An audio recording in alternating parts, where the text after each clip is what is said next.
So just some quick tips just to give you guys, and maybe you can leave some feedback on what you guys do to search cells. But for me, one, always pat the inmate down. 9 out of 10 times, if they have something, it's going to be on them. So pat the inmate down. If something doesn't feel right, strip them out. Put them in a shower, cuff them up, take them to an area where you can do a thorough search.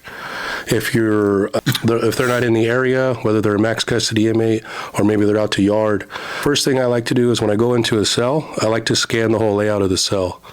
I like to make sure everything's intact, make sure the light fixture has everything there, make sure the back of the window is intact, nothing is altered there, and I like to look at the walls. Why do I look at the walls?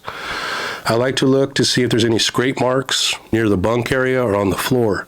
Anytime I see scrape marks, it's usually a good indication that somebody was sharpening a weapon. So that means there's probably a weapon in that cell.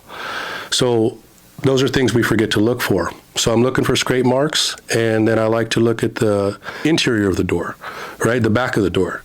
So I'll usually have the control booth officer manually close the door, or depending on your setting, and I'll close the door so I can see the inside of the door frame.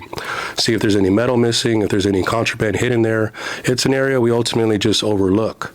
The third thing I like to do, especially if I'm short on time, is I'll go through some of his personal clothing, whether it be his boxers, his state-issued pants, his shorts. What am I doing looking at these clothes? I'm looking for slip marks. I'm looking for areas where they're going to hide contraband.